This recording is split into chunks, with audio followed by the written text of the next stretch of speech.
Hey there guys, it's a sociopathic otter here with some more Castlevania Aria of Sorrow. This should be pretty exciting. I wanted to take a moment to point out this beautiful artwork in the background.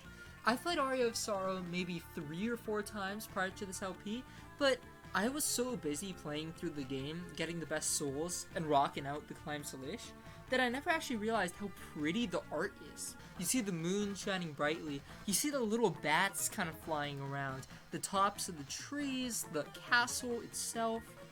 It's amazing, the level of detail that the developers put in to these tiny little background scenes that aren't even particularly important to the story. The art helps build the sense of intrigue about the castle, and it helps build up Dracula's castle's horror in our mind. And I don't know, I just wanted to give massive props to the developers for putting so much detail, so much love into this game that you can really see the ludonarrative synthesis coming together, and it's just really, really beautiful to watch and play.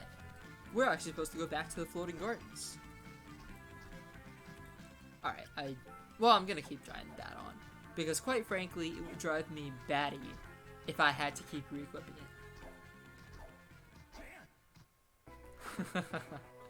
That's pretty funny. Alright, so let's go ahead and take the usual pedestals, but now I've got Giant Bat. See ya! Actually, I was kind of scared there. I shouldn't have said see ya so cockily, because if an enemy had hit me, that would have been lights out. And here we are, the room where I'm supposed to be. The moon is out here again. This game really doesn't skimp on the moonlight purity aesthetic.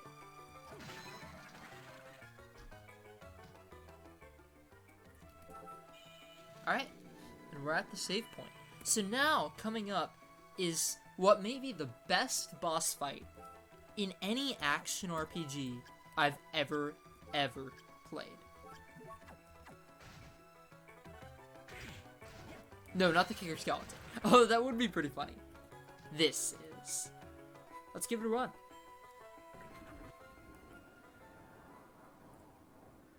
Stop.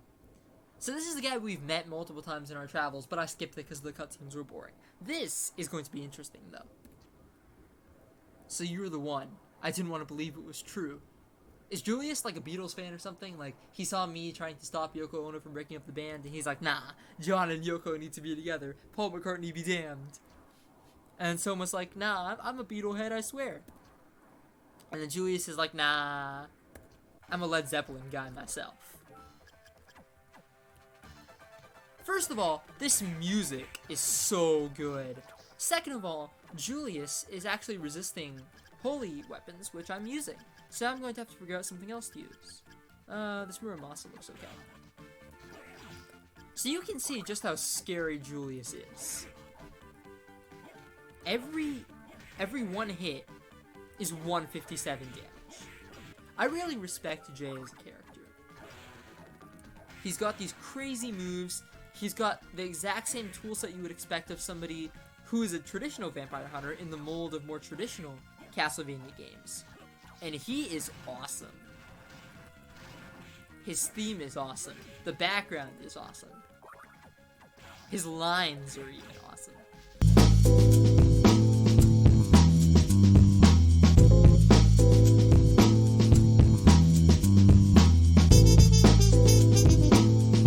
Alright. This is the second phase. So this is the crucifix. If you get caught in it, it's basically instant death. I'm not gonna get caught in it. Hopefully. Okay, that was as scary as I could have made it. So, Julius is the same in phase 2. He does that crucifix move when you knock him down to pretty low HP. He's got, I don't know, maybe like 1,000 HP left out of 6,666? Yes. 6,666. Pretty crazy. So, he retains the same moves he had earlier, but with the additional sub-weapons. The cross, the holy water, and the axe.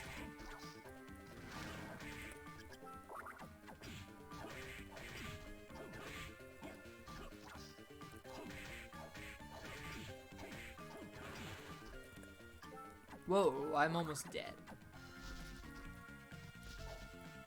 And of course he's got this weird disappearing move, where he just backdashes like Michael Jackson out of existence.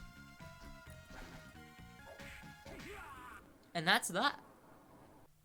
As a brief aside, right after I finish this J fight, I just wanted to say how awesome Julius is one more time, but maybe explain myself in a way that's a bit more composed than I would be able to get if Heart of Fire were playing.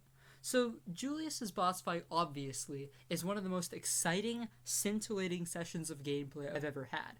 It feels fair and fast-paced, but it also feels like Soma is locked in this life-or-death battle, and the heart and soul that are present in all of these Castlevania vampire hunters seems to come out against Soma. That's not necessarily a bad thing, because it does highlight Soma's unique spirit, and indeed kind of showcases how he's been able to work his way through the castle, defeat all the challenges he has thus far, and it beautifully sets up for the last portion of the game that's coming up.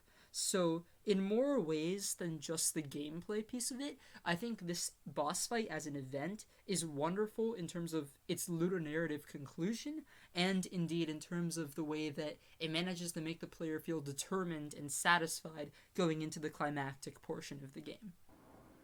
Stop! I've had enough! You can be a Beatles fan and a Led Zeppelin fan. And Julius is like, why won't you finish me off? The Beatles are dying. John and Yoko split up the band. And then this is blah blah blah, more narrative about how Soma doesn't want to break his spirit, and he doesn't want to become the Dark Lord. Thanks. Now I can go into this battle without reservations. You know, I kind of ruined this scene because of how much I played this game and how irreverently I take it, but it's a really, really cool scene. Speaking of cool scenes, welcome to the Chaotic Realm. On your left, you will find a perfectly normal save room that has nothing to do with chaos whatsoever. On the right, you'll find chaos.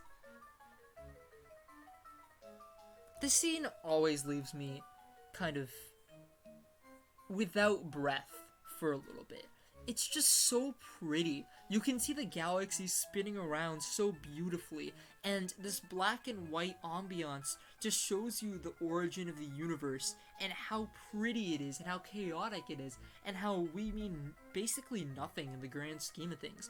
It shows you this kind of chaotic physical significance, and it's just beautiful. The music, this room, the stars, it just takes my breath away every time. Let's giant bat my way up there. Alright, so even though this room is super duper pretty, and the nuns over here, or some sort of hooded figure, is super duper pretty, and the stars are absolutely pretty, the Chaotic Realm itself is kind of underwhelming. It's basically just a whole bunch of reused rooms that we've seen in the old castle, in the castle prior to this, and it's a whole bunch of enemies that we've already killed. There's the Danesleth. I don't know what that is. Let's see. Ultimate Magical Sword. Alright. Pretty cool. I'm still switching to the Climb Salish because it's the best weapon I've used in any game, full stop. But, still pretty interesting that there's a lot more variety than you would expect. Okay. More chaos. Cool. More dead Crusaders. Awesome. Well, more dead Crusaders. Pun not intentional. Alright. Technically, you should be able to make your way through here without using the ability that either lets you get infinite jumps or by using Giant Bat. But you can make up for some platforming mishaps with those two abilities. The ability that gives you basically infinite jumps is called Hippogriff, by the way. Which is perhaps somewhat appropriate, given the fact that Hippogriffs are capable of flight. But anyway, that's that room. In this room, we see the Headhunter kind of recycled, and we see me almost die.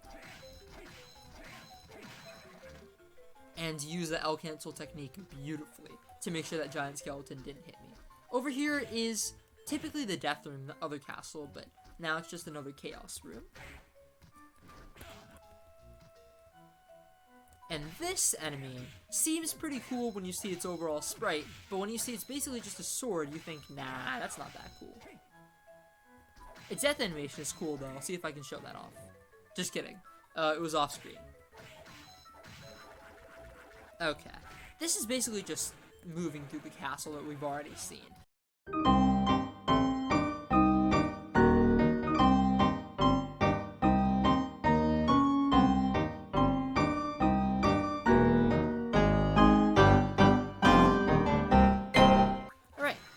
of the scarier enemies, Demon Lord. Kind of different color and different mob alteration of Devil, which we've seen before. Nonetheless, pretty cool. Okay, is that a mimic or is that an actual bag of money? It's an actual bag of money. Alright, cool. This is where I'm going to need Skula, so I can just zip through here. So, I think one of the things that makes Aria of Sorrow great, as I've stated before, are the tiny little touches that go into it that change it from a great creative game to a wonderful creative game. And so, those changes can come from pretty much anywhere, whether it's the gameplay, whether it's the theme, whether it's the style, whatever. Whatever interesting little element takes Aria of Sorrow from a game with fun gameplay to a game with fun gameplay that's presented really well. And I think one of those things is the music. That's been a pretty common theme. So let's listen to the Chaotic Realm music for a sec.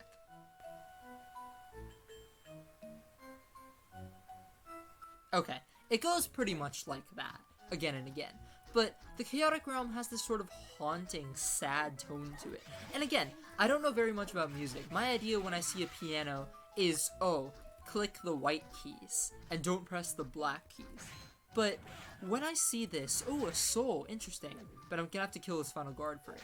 When I hear the Chaotic Realm's music, I think of how somber it is, and how pretty it is. And, can I kill this thing? But with, nice. Okay, turned out to not be a useful soul, but that's alright. I think of how somber the Chaotic Realm's music is, and just, it just has this feeling of not even terror. It's just, this is the final battle. This is the final pit stop. And Soma's in a do or die, make it or break it moment. It's scary, but it's also exciting. And just the creepy way that it uses its chords. I'm no music person, so I can tell you the keys or the specific intonations or whatever. But I can say that it sets me at unease, and that is relatively hard to do given the many, many times that I've played this game. I'm healing out of pure fear. There we go. Shadow Knight is the last final version of that mob, and that's that. So this we've seen in the arena, and we've seen Stolas before. It can conjure up laser beams that summon other mobs that I'm not too anxious to experience. Cool. Alright, head through here, and we're back in the lookalike of the arena. We'll want to get away from this succubus. Cool. Alright, there are a lot of succubi here, but no worries, just go ahead and zip through them. And so this room actually brings back a lot of memories for me. So, when I beat this game, maybe 1 or 2 times, I started thinking, Aria of Sorrow is such an awesome game, but I don't want to just keep playing it again and again the same way. How can I re-experience this? And this was before I thought about Let's Playing. So, one thing I did was actually, I got a lot of satisfaction from speedrunning it. And so, what I did was, I would come to this room and practice movement tech. So, typically, you have this ability that lets you dash back super quickly, right? So it's useful if you want to space out enemies, use the climb Solish just at the very tip so you can avoid damage, and generally fight a little more intelligently, but I don't have that because it's a randomizer. So what you can do is, when you glide, you can cancel the lag that comes from that glide by actually jumping just before, and you can keep on doing that to move super duper quickly. If you chain that backdash cancel, as it's called, maybe 6 or 7 times in a row, it saves 1 second over just walking, or just running that same amount of time. So it's crazy the optimization that goes into this game, and it's also kind of crazy just the extent to which speedrunners will go to optimize their times.